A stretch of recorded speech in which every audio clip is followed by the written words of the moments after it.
अल्लाह जो जिक्र कंदियां, देगड़ीअ में डोई घुमाईंदियां, भाजी तैयार कंदियां भी वुजू जी हालत में करे कुरान जी तिलावत कंदियां आसे बटालू कटियां भी कुरान पढ़ा, बसर कटियां अल्लाह जो जिक्र कया,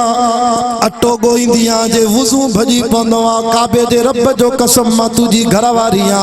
अटे मो हथ कढी वरी वुजू करे वरी जुबान में अल्लाह इला इल्लल्लाह जो जिक्र हुंदो, वरी पो अटे में हथ विझंदुम, चावर तैयार कंदम, भाजी मानी तैयार कंदम भी नबी जी सलात चपन ते हूंदी करे कुरान जी तिलावत हूंदी। मो सोचम त अज 3 ॾींहं बगैर वुजू जे, बगैर तिलावत जे, बगैर जिक्र अज़कार जे, बिना वुजू जे, बिना सलात जे मानी पचैया त फ़कीर 3 ॾींहं तोखे तहज्जुद में जाग न थी आ। मां मौज़ू अज नओ खयो आ जो ता भाऊ परवेज़ अहमद पल खे घुरायो आ, हिन जे चैनल ते दुनिया असांजा वाइज़ ॿुधंदी आ। सोचम त कोई नई ॻाल्हि ॿुधायां, इहा तकीर अल्लाह जाने मां किथे न कई आ, तांजी बोरड़ीअ में पहिरों दफ़ो भाऊ परवेज़ अहमद जी बरकत जे करिया कयां वस्सलातु अला नबी वल वज़न वल फज़न वल अदन मन नज़्म वल अज़्म बिल जज़म बिवहदतिही बिकिब्रियाइही बिसुल्तानिन व बिइलानिन व बिइत्क़ानिन व बिईमानिन व बयानिन फी फुरक़ान वहदहु ला शरीक लहु वहदहु बिवहदतिन मुवहिदन बिवहदा वहीदन व अहदन बिला मुददिन व जुददिन व नुसबिन व वस्फिन फिल कमाल ला शरीक लहु वला नज़ीर लहु वला मिस्ल लहु वला मिसाल लहु वला कुफ़ुव लहु वला नज़ीर लहु वला मुशीर लहु वला शरीक लहु वला जलद बलद वलद जसद रुसव जुज़व उज़म नुज़व वला जज़ब वस्फ़ाई बका बबैत खस्मला व नशहदु अल्ला इलाहा इल्लल्लाह वहदहु वहदहु ला शरीक लहु व नशहदु अन्न सय्यदना व सनदना व मासूमना व मनज़ूमना व मक़सूदना अजदरल खल्क़ जदीरना अअज़मल खल्क़ व अनवरल खल्क़ व अकमलल खल्क़ व अशरफल खल्क़ व अजमलल खल्क़ व आसनल खल्क़ मिनल हुस्न वल इदारति वल हिदायति वल हिकायति वल इनाया अलाना व अजलाना व अतकाना व अजहदना व अजहदना व अकबरना व अख्तरना अहमद अनवर अजदर औसक अनवर अजमल अकमल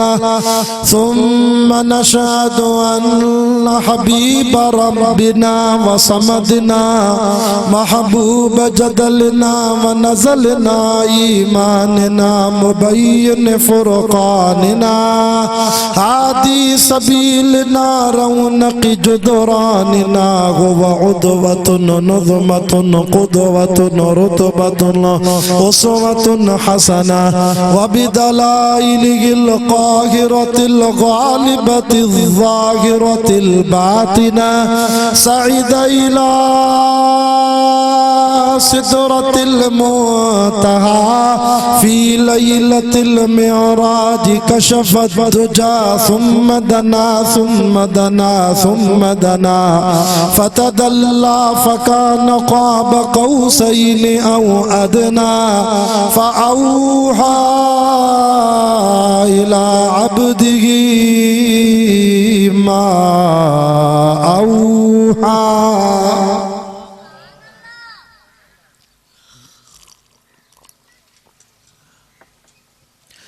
वक़ाल अल्लाहु तआला फ़ी मक़ामिन आख़र इन्नल्लाह यअमुरु बिल अदलि वल इहसान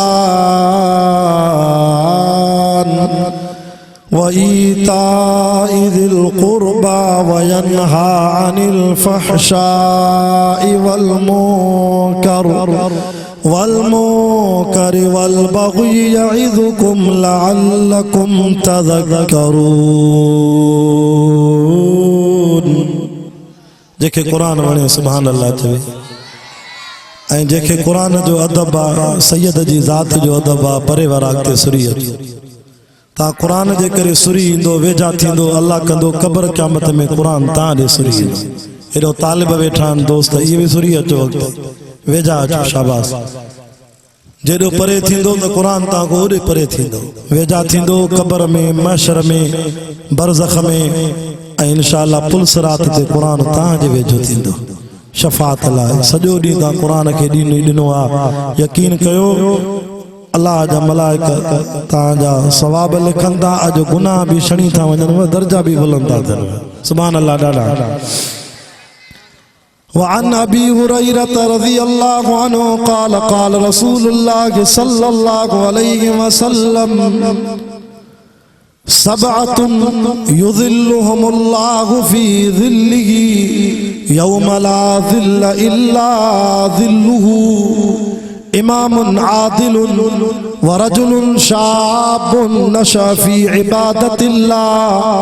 व रजुलुन ज़करल्लाह खालियन फफाज़त ऐना व रजुलुन क़ल्बुहु मुअल्लक़ुन बिल मस्जिद इज़ा ख़रज मिन्हु हत्ता यऊद इलैहि व रजुलान तहाब्बा फिल्लाहि हत्ता इज्तमआ अलैहि व तफर्रक़ा अलैहि व रजुलुन दअतहु इम्रअतुन ज़ातु हसबिन व जमालिन फ़क़ाल इन्नी अख़ाफ़ुल्लाह रब्बल आलमीन। हे नबी साईं जा लफ्ज़ तो पढ़ा हे हुजूर साईं मुझे नाने मोहम्मद रसूलुल्लाह जी हदीस तो पढ़ा जेके गाल वणे सुभान अल्लाह चवे वरजुलुन तसद्दक़ बिसदक़तिन फ़अख़फ़ाहा हत्ता ला तअलम शिमालुहु मा तुनफ़िक़ु यमीनुहु आमन्तु बिल्लाहि सदक़ल्लाहुल अज़ीम इन्नल्लाह व मलाइकतहु युसल्लूना अलन नबी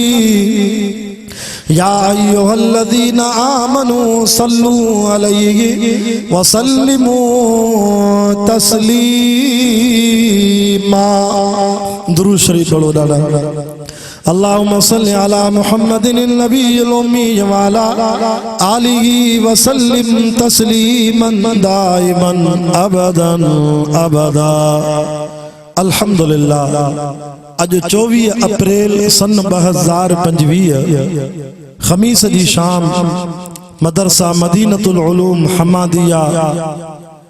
जे हिन दस्तार फजीलत कॉन्फ्रेंस के प्रोग्राम में गोठ बोरड़ी में लगो रुस्तम ताल के लखी जिले शिकारपुर में हजरत मौलाना कारी मोहम्मद अकरम महर साहब मुदर्रिस मदरसा हादा हजरत मौलाना अजीजुल्लाह सेठार साहब मोहतमिम मदरसा हादा उन्हनि जी सिक भरी दावत ते काफ़ी टेम खां पोइ वरी अल्लाह ताला हिन गोठ बोरड़ी सेठार में मूंखे अज 20 दफ़ो कुरान ॿुधाइण जी रब सादत नसीब कराई आहे। हिन गोठ सां मुंहिंजी एॾी निस्बत आहे जो 2011 खां वठी मां हिन गोठ में वाइज़ कंदो अचां थो। ये भी मुझो अंदाजो आहे न त तकरीबन अञा मथे आयो हूंदुसि अल्हम्दुलिल्लाह। मुंहिंजी पंहिंजी शादी थी आहे 2014 में मां कुंवारो आहियां बि हिन गोठ में वाइज़ करण आयो आहियां अल्हम्दुलिल्लाह। हिन गोठ में असां रातियूं भी रही विया आहियूं पुरानी मोहब्बत आहे। मुझे ॾाॾे हज़रत साईं सैयद फ़कीरुल्लाह शाह बुखारी मुझे बाबे मौलाना सैयद अब्दुल गफूर शाह बुखारी जी हिन गोठ के दुआ है अज ताईं उहो ई ताल्लुक़ आहे निस्बत आहे। अवां जी हिन मस्जिद में मां 2-3 दफ़ा रातियुनि जो आराम करे वियो आहियां 11-12 जे दौर में। अज भी ॾाढी खुशी थी जो कारी मौलाना मोहम्मद अकरम साहब जी मेहनत मौलाना अजीजुल्लाह जी मेहनत जो हितों कुरान मजीद तालिबन पूरो कयो। अज मोहम्मदी बाग मो मेवा पैदा थिया आलिमन मुर्शिद हाले जी वारन उन्हनि जी दस्तार बंदी कराई इन्हनि तालिबनि पंहिंजे सीने में उन क़ुरान खे जाइ ॾिनी जंहिंजो ॿार ज़मीन आसमान बि कोन खणी सघिया। साईं मौला मोहम्मद अयूब साहब अल्लाह ताला उन्हनि खे शफ़ाए कामिला आजिला अता फरमाए। उन्हनि जी बि महिनत आहे, सभिनी दोस्तनि जी महिनत आहे। बस टाइम खे बचाईंदे सॼो ॾींहुं तव्हां क़ुरान ॿुधो आहे। मां बि ख़ुतबे में हिकिड़ी आयत पढ़ी आहे, हिकु हदीस पढ़ी आहे, उन मुतालिक़ बयान कंदुसि। अल्लाह ताला मुंहिंजे लफ़्ज़नि खे क़बूल फरमाए ऐं अल्लाह ताला तव्हां असांखे महशर में, क़ब्र में ऐं पुल सिरात ते, सिरात मीज़ान ते हिन सोने क़ुरान जी शफ़ाअत नसीब फरमाए। अल्लाह से पंहिंजे कलाम क़ुरान मजीद में फरमायो, फरमाए इन्नल्लाह यअमुरु बिल अदल वल इहसान।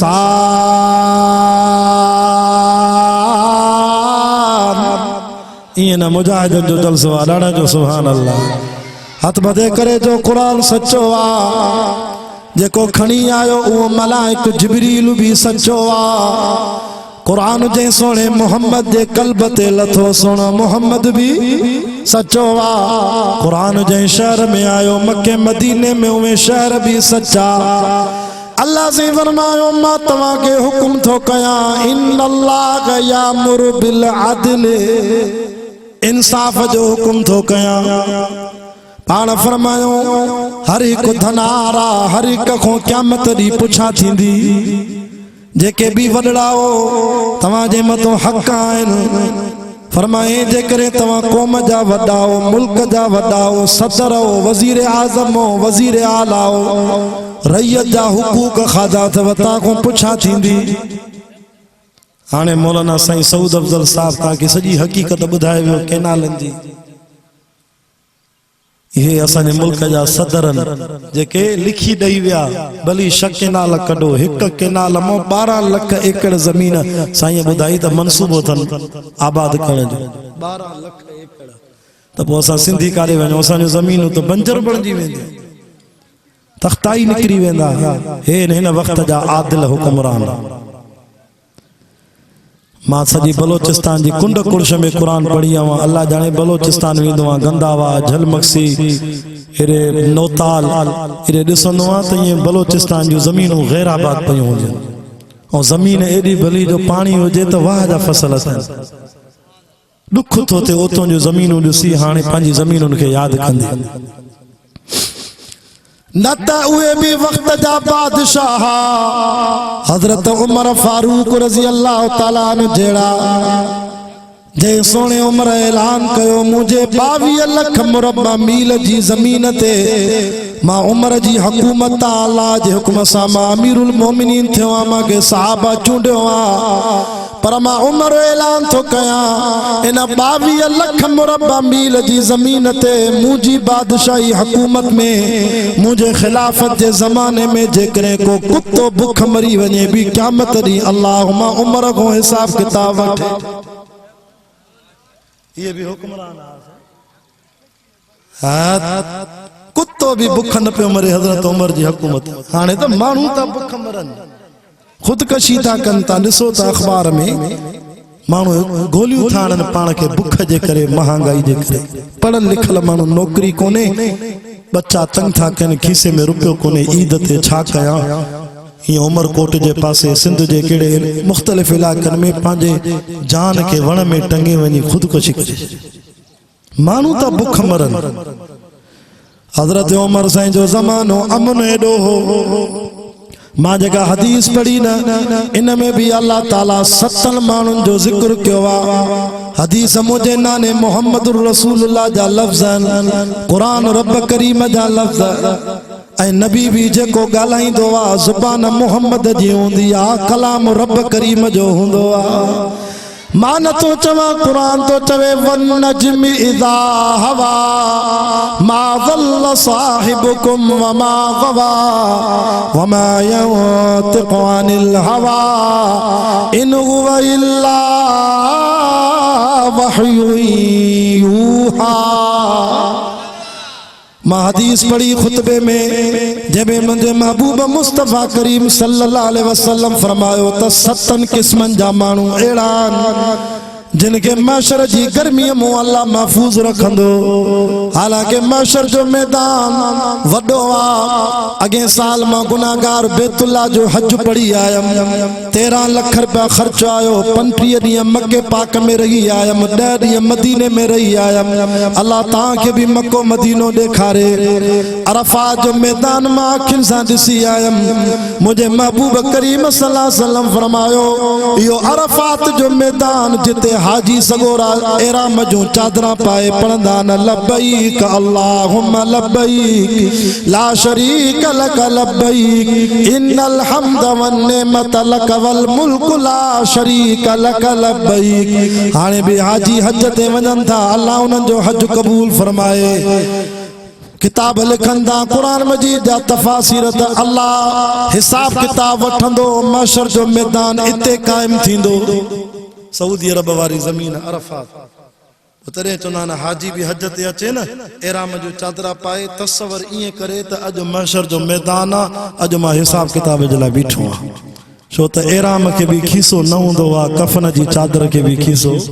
न हूंदो आ। तस्वर एराम भी अच्छो हूंदो आ, कफन भी अच्छो हूंदो आ। इए तस्वर करे अल्लाह जे दर ते इए रोए। नाई ज़ुलहज ते अरफात में चवे त अज मां अल्लाह जे आॾो बीठो। इन अरफात के मैदान में हिसाब किताब थींदो।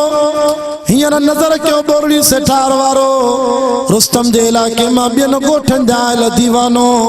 नज़र कर त सिज असां खां केॾो परे आ। पोइ बि गर्मीअ में नथा वेही सघूं। जलसे जी इंतज़ामिया आहे, पिंडाल सजायो आ। उस समय तां सैयद जो वाइज़ न ॿुधी सघूं आ। हिते किलोमीटर हज़ारे परे आ सिज,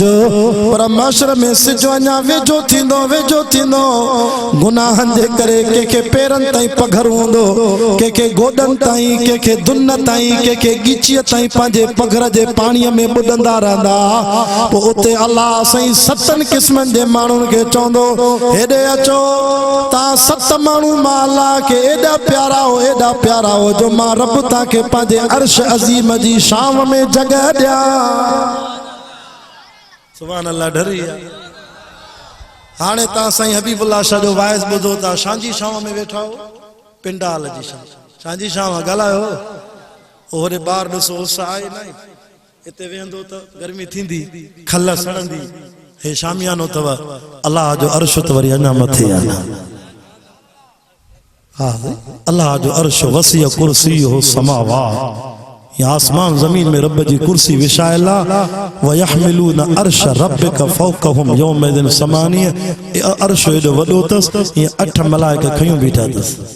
पांजे कुलन ते। महशर में केडा मानू होंदा, आदम को वठी नबी सही दे केडी उम्मत होंदी। अल्लाह 7 मानुन के चंदो हेडे जो ता उस में नबी हो, ता के न सिज तंग कंदो, ता मुझे अर्श जी शाम में भी। वे 7 मानू बुधाया केड़ा होंदा। मन उन 7 में असा के भी अल्लाह किथे न किथे शामिल करे। ये 7 कम कयूं मन अल्लाह असा के भी अर्श जी छांव दे। इन पघर जी गर्मी को महशर जी गर्मी को तो बचाऊं। बुधाया जागो था उन्हनि में नंबर पहिरों नबी सही फरमायो, सबातुन 7 मानू युज़िल्लुहुमुल्लाहु फी ज़िल्लिही। अल्लाह उन्हनि के पंहिंजी शाम दींदो, अर्श जी शाम में विहारींदो। यौम ला ज़िल्ल इल्ला ज़िल्लुहु। वो उन ॾींहुं महशर में न अल्लाह जे अर्श जे पासे खां सवा ॿियो को पासो हूंदो भी न। ॿियो को पासो हूंदो ही न। मिसाल तौर हिते शामियानो लगल आ, जारे करे उसै हिते वेठा हो शाम में, ई उन ॾींहुं भी अल्लाह वटि इहो बस पासो हूंदो, बाक़ी ॿियो को न हूंदो। उन्हनि में पहिरें नंबर ते अल्लाह सॾु करे चवंदो, इमामुन आदिलुन। ओ दुनिया में इंसाफ करण वारा बादशाह हलिया त तोखे अर्श जे साए में जगह ॾियां। एने भागो तो हूंदो ही न जेको किनारा तो खपाए। छो त इहो अदल नथो करे, इंसाफ नथो करे न। बस महमूद त तव्हांखे कैप्सूल खोले ॿुधाए वियो मां वधीक। कुरान जा आशिको दीन जा परवानो जेके सिंधुनि जा हक़ खाईंदा, सिंधु दरिया सिंध वारन जो हक़ आ असांजो मौला मुफ्ती मोहम्मद ताहिर हाले जी वारे हाले जी शरीफ में तकीर कंदे वॾा लफ़्ज़ चया जे जेको सिंध जे पाणीअ जे हक़ जे लाइ हुक्मराननि सां लड़ंदो जे मरी वियो बि असां फतवा था ॾियूं त इहो शहादत जे मौत में लिखबो इहो शहीद आहे जेको पंहिंजे हक़ जे लाइ लड़े। वाह मुझा सोना उमर तुझी हुकूमत आदिल एडो हजरत उमर फारूक ऐलान कए त 22 लख मुरबा मील जी न ज़मीन ते अध रात जो 12 बजे खां पोइ कुंवारी औरत जे मथे ते खारो भरे सोन जो रखोस मुझी हुकूमत वारी ज़मीन ते घुमे हुआ औरत जवान अध रात जो जेकरे को कुत्तो उन कुंवारी औरत रे अख खणी न्यारे त मां हजरत उमर सुभाणे इस्तीफा ॾियण जे लाइ तैयार आ। ये खारो भरल सोन जो घुमे 22 लख मुरबा ज़मीन ते को कुत्तो अख खणी न्याणीअ खे ॾिसे तो सुभाणे मां तो इस्तीफा ॾियां। हाणे तू 10 बजे हिन रोड सां त हली ॾेखारी 8 बजे मगरिब खां पोइ हीअं रुस्तम को चक ते वञ सोन खणी खारो तो रखूं था मथों ये घुमी तो देखा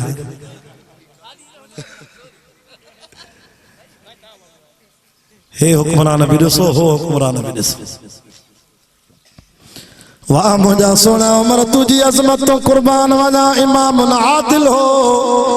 ऐलान कए पंहिंजी दौरे हुकूमत में सोनो उमर तो फरमाए मां पंहिंजी दौरे हुकूमत में मस्जिदूं ठाराईंदुमि सीरत जा किताब त लिखनि त 9000 मस्जिदूं ठाराए पाण गारे में लही कोडर हथ में खणी वजीर आज़म अमीरुल मोमिनीन हजरत उमर साईं मस्जिद जो गारो तो ठाए। जरदारी साहब के चो शहबाज शरीफ के जो गारो तो ठाए ठाईंदा मुल्क खाई विया हजरत उमर गारो तो ठाए बादशाह तोहफा मोकलिया त ईरान जे बादशाह कासिद आवा पुछे तो ॾियो ख़बर मुसलमानो तांजो अमीरुल मोमिनीन काथे आ चे बाबा असांजो अमीरुल मोमिनीन किथे मस्जिद ठहंदी हूंदई मदीने जे ॿाहिरों ते गारो ठाहींदो हूंदई बादशाह गारो तो ठाए ते हा रोकऊंस था चे तो मुखे सवाब जी जरूरत ना है छा मां पाण मिट्टीअ में लहंदस। वो बादशाह जो कासिद ईरान जो एलची 3 तोहफा खणी आवा हजरत उमर साईं दे दिसे त हजरत उमर सुतो पियो आ तलवार वण में टंगियल दस गारो ठाए मंझन जो केलूलो नबी जी सुन्नत आ उनारे में 12 बजे को 2 बजे ताईं निंड कंदा कयो रात नंढी थींदी आ जिस्म जूं बीमारियूं खत्म थींदियूं न को बॉडीगार्ड न को पहरेदार तलवार वण में टंगियल न का रिली न को विहाणो विहाणे जीजा ते उमर जे मथे जे हेठों सिर पई आ एड़ी निंड पयो आ जो सुभान अल्लाह असां वारा ये निंड कंदा असां वारा रुगो शहर में अचनि त बि 20 पुलिस जूं गाॾियूं हेॾो होॾो मुल्क थरथिले में पुलिस वारा बि सुबुह वठी बी शाम चवंदा ख़ुदा का मार करे वञे त को घर वञूं जान छुटे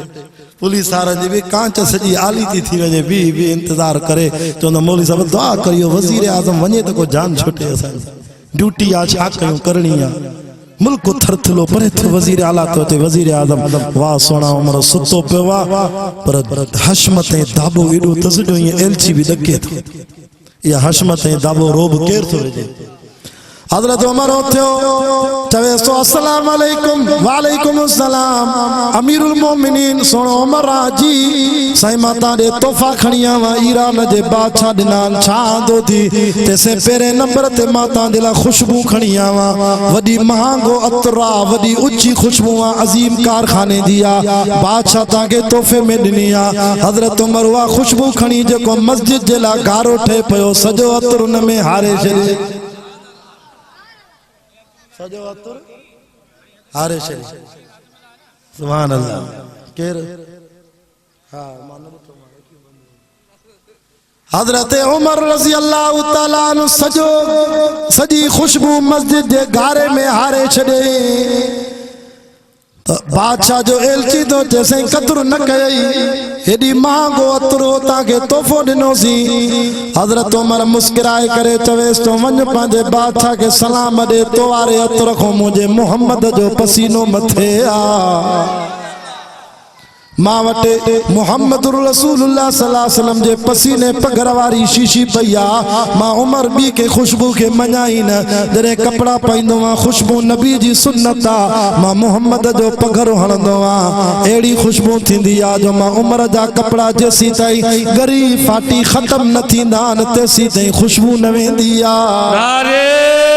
तकबीर शाने मोहम्मद मुस्तफा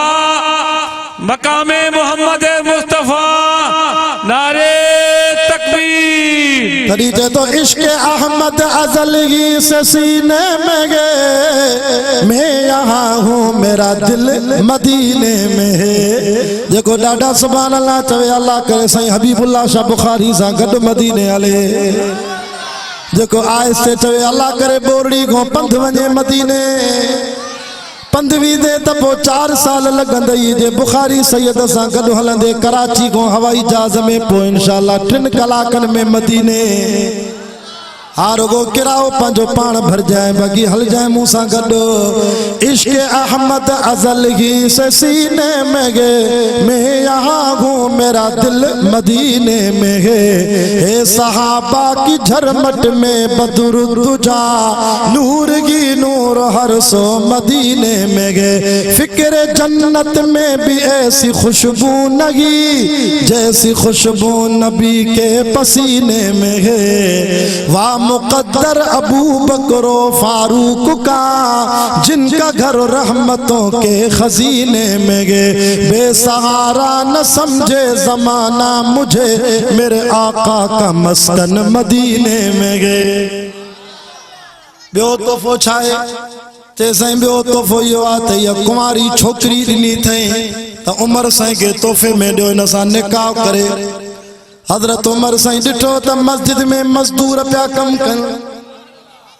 मस्जिद में मजदूर कन पिया कुंवारी छोकरी पर्दे में वेठी आ चेसी हसीन जमीला बादशाह तां जे ला मोकलिया हजरत उमर ऐलान कयो ओ मजदूरो तवा मो के जी शादी ना थियल ते हेडे अचे असा जे के वडे के वजीर आला वजीर आजम के यो तोहफो मिले दींदो हजरत उमर आदिल तरसो मजदूरन के चे तो अड़े को कुआर वाए ते हेडे चे एकरो मजदूर मस्जिद में कम कंदे चे से मां के छौका शादी जो काई माई भी कोने शादी न कईया अच त वे त मां उमर तो के निकाह कराया छोकरी तोहफे वाली सोनी तोखे दई छड़ा चीजे ता जिला बादशाह दुनिया उमर साईं तो जे मुजो गंज शादी थियलन मुखे जरूरत नाही हे मस्जिद जो मजदूर आहे न के दई दो छड़ा ये थे आदिल इन्हन के तम जन्नत सडे चोंदी ते हेडे आस वरी ट्यों वांदो थी तवज्जो के वक्त मुख्तसरा मुखे भी सरखेल बिरोन दे जलसे ते पहुंचणो आ खानपुर भी मुझे पाड़े में जलसो हले दो अल्लाह अकबर कबीरा वरी ट्यों तोहफो छांदो थी जैसे जहर जी शीशी आंदी आ वडी खतरनाक जहर आ साईं जेको खाइंदो वो मरंदो बल्कि एडी खतरनाक आ सोना उमर ए दुश्मन के रुगो सिंघाई जा भी मानू मरी वेंदो एडी खतरनाक जहर बादशाह ता के दुश्मनन जे ला ये तोहफे में दो दे हजरत उमर वाजार जी शीशी खणी ये बुज्जी खोले बिस्मिल्लाहिल्लज़ी ला यज़ुर्रु मा इस्मिही शैउन फिल अर्ज़ि वला फिस समा व हुवा समीउल अलीम पाण तो ज़हर पिए ओ एल चिरणी तो करे साईं मरंदे मौत मुजी गीची में साईं खतरनाक ज़हर थी नबी नबी सजी शीशी हजरत उमर पी वियो चे वन पंहिंजे बादशाह के सलाम रे ईरान दे बादशाह के चो तबारकल्लज़ी बियदिहिल मुल्क व हुवा अला कुल्लि शैइन क़दीर अल्लज़ी खलक़ल मौत वल हयात लियब्लुवकुम अय्युकुम अहसनु अमला मारण वारो रब्बा मौत हयाती जो मालिक मुझो अल्लाह वाजे को मुल्कन जो मालिक आ जहर न मारी दिया जहर में असर मारण जो अल्लाह रखंदो आ मुखे रब में यकीन आ जे रब न मारे त ये जहर भी कुछ न करे सके मता सुभाणे ता भी शीशी खणी या दुआ पढ़ी शुरू थी वनो ओ गीची में वरी हबीबुल्लाह शाह के गाल पवे ता न कजो ये वो हजरत उमर हो छो त उन जी तवक्कल असा को मथे असा जा तवक्कल जा वजू ही भजी था पवन वाह मुझा सोना उमर माचे न 7 मानुन के अल्लाह माशर में पांजे पाशे जेठो जाय दींदो घणा माण्हू थिया हिकु ॿुधायो इमाम आदिल जेको अदल करे इंसाफ़ करे इहो अल्लाह खे ॾाढो प्यारो आहे अॼोका वॾेरा बि चवंदा 2-3 रुपया ॾे त फ़ैसिलो तुंहिंजे हक़ में हलायां थोरो ख़र्ची कराए वंड कराए वाह मुंहिंजा सोना उमर तुंहिंजी अज़मत तो कुर्बान वञा इंसाफ़ वारो बादशाह तेरे बादशाह अहिड़ा हूंदा त पोइ रैयत बि अहिड़ी हूंदी हज़रत उमर साईं ख़ुतबो थो ॾे 2 चादरूं पातल अथसि हिकिड़ो उथी तो बीहे साहबी चए सोना अमीरुल मोमिनीन इंसाफ़ न कयो थी असांखे हिकु चादर तोहफ़े में ॾिनी थी पाण 2 चादरूं खयूं थी जुमे जी ॾींहुं आहे उथी करे साहबी चएसि तो वक़्त जे बादशाह खे साईं इंसाफ़ न कयो थी पाण 2 चादरियूं असांखे हिकु हज़रत उमर जो इन ॻाल्हि जो जवाबु मुंहिंजो पुटु ॾींदो हज़रत अब्दुल्ला उथी बीठो चे एतराज़ करण वारा एतराज़ न करी ॿी चादर बाबे जी न आहे या मुंहिंजी आहे मां बाबा खे ॾिनी आहे बाबे इंसाफ़ करे हिकु खई आहे गनीमत जे माल मां हिकु चादर खई अथई या मां पुटु ॾिनी अथमांसि हाँ 9000 मस्जिदूं ठाराई हाणे वारा चवंदा ठहियल मस्जिदूं भी ठाहियो बरकत काॾों थे हाणे वारा हुक्मरान इहे हज़रत उमर त हिन मस्जिद जे पेशमामन जी पघार भी हज़रत उमर मुक़रर कई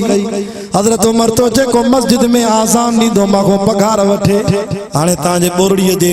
आज़ान ॾींदड़ खे पघार ॾींदी आहे हुकूमत हज़रत उमर ऐलान कयो जेको मस्जिद खे बुहारी ॾे भी मां हर महीने पघार वठे अल्लाह इहा इमाम आदिल साईं भला ॿियो शख्स केरा जेके अल्लाह सॾे करे माशर में पंहिंजे पाशे जे हेठों शाम में जाइ ॾींदो चए तो वरजुल शाबुन नशा फी इबादतिल्लाह इमाम मौज़ू जो नओं खयो आहे जो तव्हां भाऊ परवेज़ अहमद पल खे घुरायो आहे हिन जे चैनल ते दुनिया असांजा वाइज़ ॿुधंदी आहे सोचम त कोई नई ॻाल्हि ॿुधायां त को हिन जे चैनल खे अल्लाह ताला अञा मक़बूलियत नसीब फरमाए आमीन जो ॾाढा इहा तकीर अल्लाह ॼाणे मां किथे न कई आहे तव्हांजे बोरड़ीअ में पहिरों दफ़ो भाऊ परवेज़ अहमद जी बरकत जे करे इहा कयां थो वरजुल शाबुन नशा फी इबादतिल्लाह अल्लाह से जे रसूल करीम फरमायो ॿियो उहो माण्हू आहे जेको जवानीअ में पंहिंजे रब साईं खे यादि करे अल्लाह अकबर जवानी में इबादत करे सिंधीअ में चवंदा न कुराड़ पजे 100 सजदनि खां जवानीअ जो हिकिड़ो सजदो मथे आहे शींहुं पोड़ो थे भी कमज़ोर थींदो आहे जेको जवानीअ में अल्लाह जे दर ते अचे न अल्लाह ॾाढो ख़ुशि थींदो आहे पाण खे गुनाहनि खां बचाए तॾहिं त अल्लाह तव्हांजी तारीफ़ कई आहे व इबादुर रहमानिल्लज़ीन यमशूना अलल अर्ज़ि हौना व इज़ा ख़ातबहुमुल जाहिलून क़ालू सलामा वल्लज़ीन यबीतून लिरब्बिहिम सुज्जदन व क़ियामा रहमान जा बाना जल्दी जल्दी रब से के याद कंदा थी गुनाहन को पाण के बचाईंदा थी रातूं रब जे दर ते सजदन में गुजारींदा थी अजो के जवानन वांगुर न थी जो सजी रात मोबाइल ते पबजी गेम हलाइन सजी रात फोन ते वेठा गलत किस्म जा फहाशी फिल्म ॾिसन जंहिंमें अखियूं पलीत कन पलीत ना ना ना जवान उहो जेको अल्लाह जे दर ते अल्लाह जो खौफ धारे वडन जी इज्जत करे नंढन ते शफकत करे मदरसा आबाद करे मस्जिदूं आबाद करे खैर खैरातूं करे पंहिंजे वडन जे ईसाले सवाब में हेड़ा जलसा कुरान जा रखे हिते आलिम पढ़ाइनि था इन्हनि उस्तादनि जी इज्जत करे इन्हनि जा हथ मज़बूत करे पंहिंजी औलाद खे भी कुरान सां ताल्लुक़ लॻराए इहे 2 शख्स छा अॼु त टियों ॿुधायां जेके अल्लाह सॾे करे चवंदो हलिया मुंहिंजे अर्श जे पाशे में तोखे जाइ मिले शाम में या रसूल अल्लाह टियों कहिड़ो वरजुलुन ज़करल्लाह जेको अल्लाह जो ज़िक्र करे पंहिंजे दिल ते हथ रखो ज़िक्र कंदा हो तव्हां हिकिड़ी तस्बीह 100 वारी खीसे में रखो तव्हां सिजल थी जी नमाज पढ़ी 100 दफ़ो ला इलाहा इल्लल्लाह ला इलाहा इल्लल्लाह तरीक़ो इहो अथव पहिरों सूरे फातिहा पढ़ो 11 दफ़ा कुल पढ़ी सभिनी बुज़ुर्गनि जे रूहनि खे बख़्शे पोइ ज़िक्र शुरू कयो हे जेके तव्हांखे वण नज़र अचनि था न मुंहिंजो मुर्शिद हज़रत साईं अब्दुल करीम कुरैशी ॿेर वारा जिन जी क़बर में जन्नत जी ख़ुशबू आई साईं वॾा रहमतुल्लाह अलैह फरमाईंदा त वणनि जा पन बि सिजल थिए खां पोइ अल्लाह जो ज़िक्र कंदा ओ इन लाउड जे जरिए दीदारी को साउंड जे जरिए एनो भाऊ परवेज अहमद पल्ले जे जयूआ वारे इन चैनल जे जरिए मां सभिनी दोस्तन के पैगाम तो दिया पांजी घर वारन के भी जिक्र करायो जिक्र जी बरकत अम्मा भेण जेका लाउड जे जरिए घर में बुधे थी अम्मा जिक्र जो वडो शान आ वडी फजीलत आ शो त इमाम हसन बसरी रहमतुल्लाह अलैह जे सजी जिंदगी तहज्जुद कज़ा न कयो वडो अल्लाह वारो कादरी तरीके जो बुजुर्गो जेके डायरेक्ट जिक्र जी इजाजत मुझे मुर्शिद अली साईं को मिली सुभान अल्लाह करता जल्दी गाल खत्म किया 4:15 थी बयान जल्दी गाला अल्लाह अकबर हजरत अली साईं को इजाजत इमाम हसन बसरी ताबैया जे अली साईं जी ज़ियारत कई साहबी जी ज़ियारत कई उनके पांजी घरवारी थी चवे हजरत हसन बसरी के ओ हसन बसरी वडो अल्लाह वारो थी वेवा वडो ज़ाकिरीन बानोवा जो न नमाज वञई थी न तहज्जुद वञई थो पर तुझे न तकवा में परहेज़गारी में बुजुर्गी में रुगो अकेलो तुझो हिस्सो ना है मां तुझी घरवारी आ मुझो भी हिस्सो आ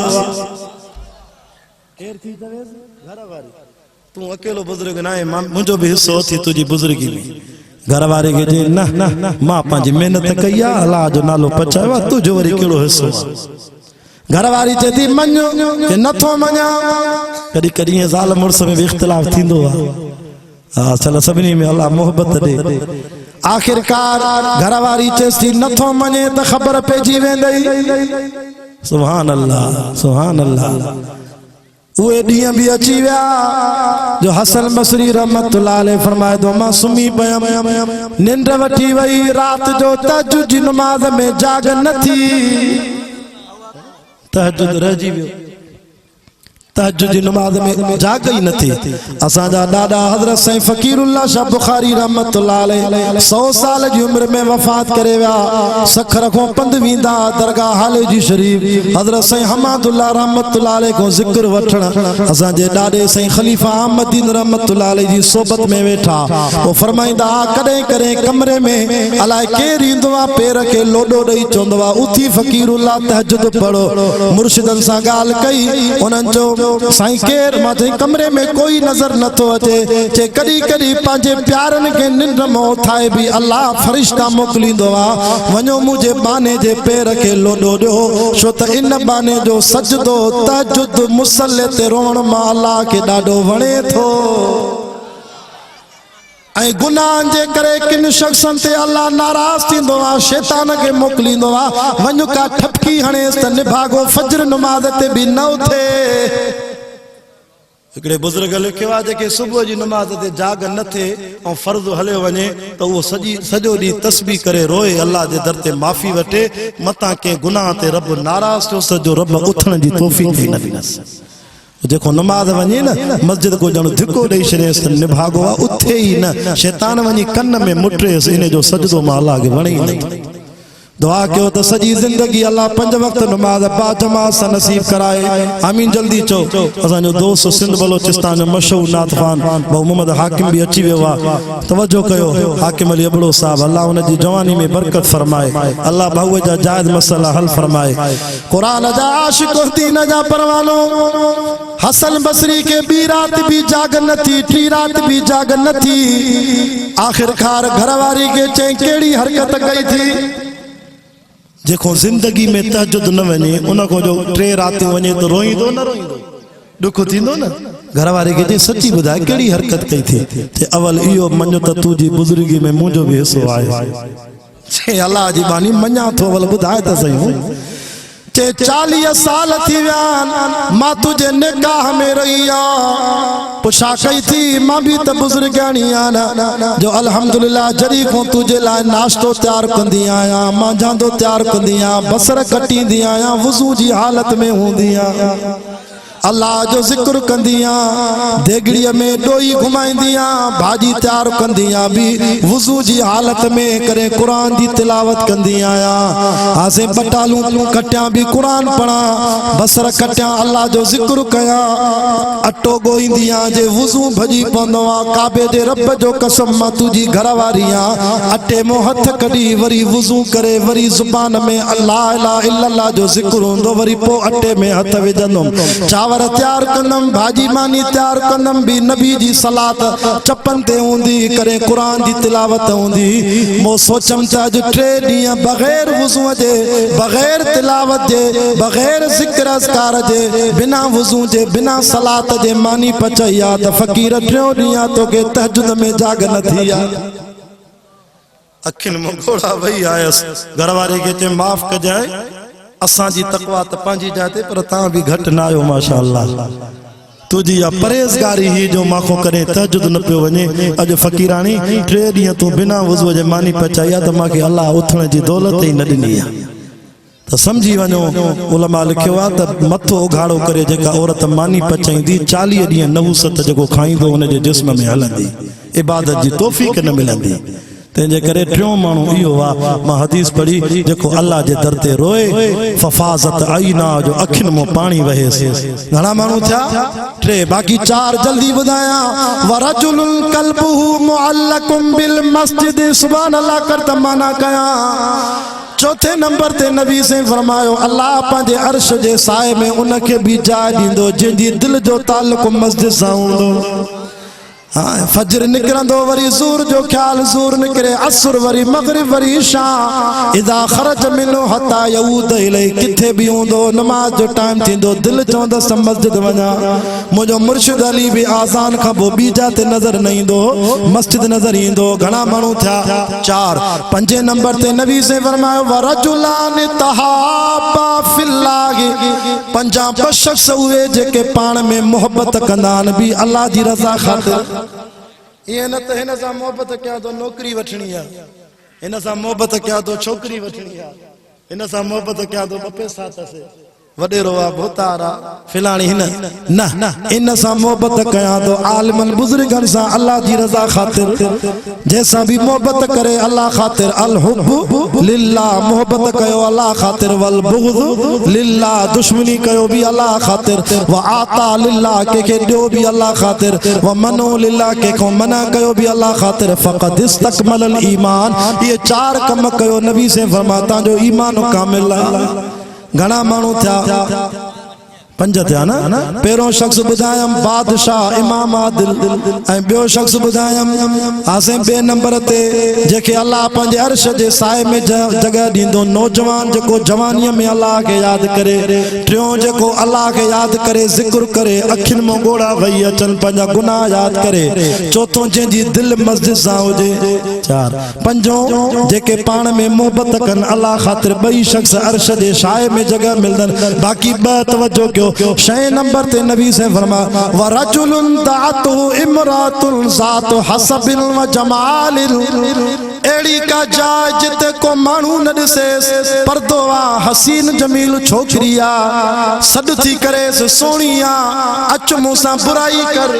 गुनाह जी दावत थी देस जिया जो अल्लाह माफ करे मर्द मर्दन सा छोकरा छोकरन सा जिना था कन लासूड़ो छोकरो दावत देस या का छोकरी दावत देस जिना जी हलिया मूसा मोहब्बत कर बुराई कर पर हिन उनके शा जवाब दिनो हत्ता हिन चयो फकाल इन्नी अखाफुल्लाह माके केंजो खौफ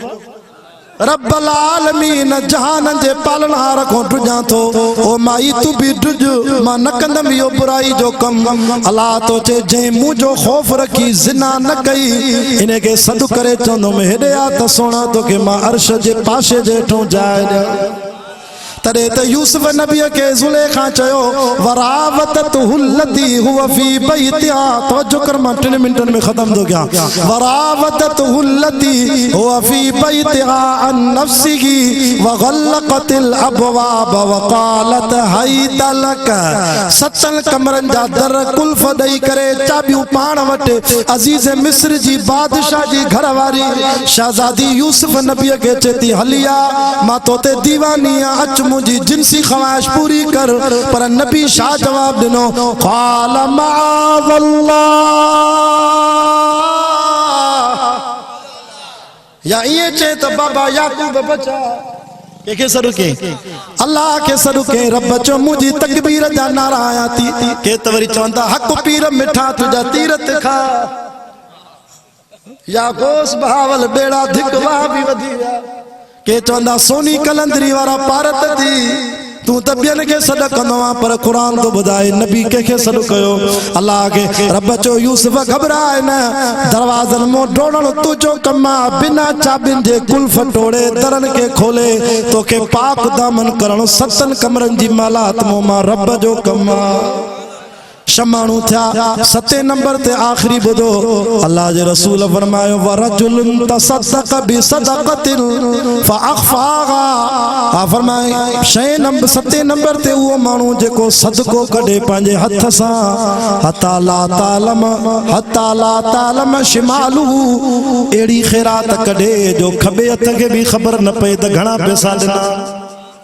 अल्लाह जी असां वटि वरी ख़ैरात नात खान खे भी हीअं चूंडे ॾींदई कादे आज़म उहो 10 रुपए में जेको कादे आज़म खे भी टोपी न हुजे 10 रुपया भी उहे रखंदई वरी जुमे ते भी चंदो ॾींदई बटूं खोलींदई हिकिड़ो ॿुधाए पियो चएसि मां सोचियमि त वॾेरो वाको 5000 जो नोट रखंदो 5000 भी सोरे वरी 1000 सोरे 500 सोरे वरी 100 सोरे 50 सोरे 10 रुपया खणी जुमे वारी पेटीअ में वेंदई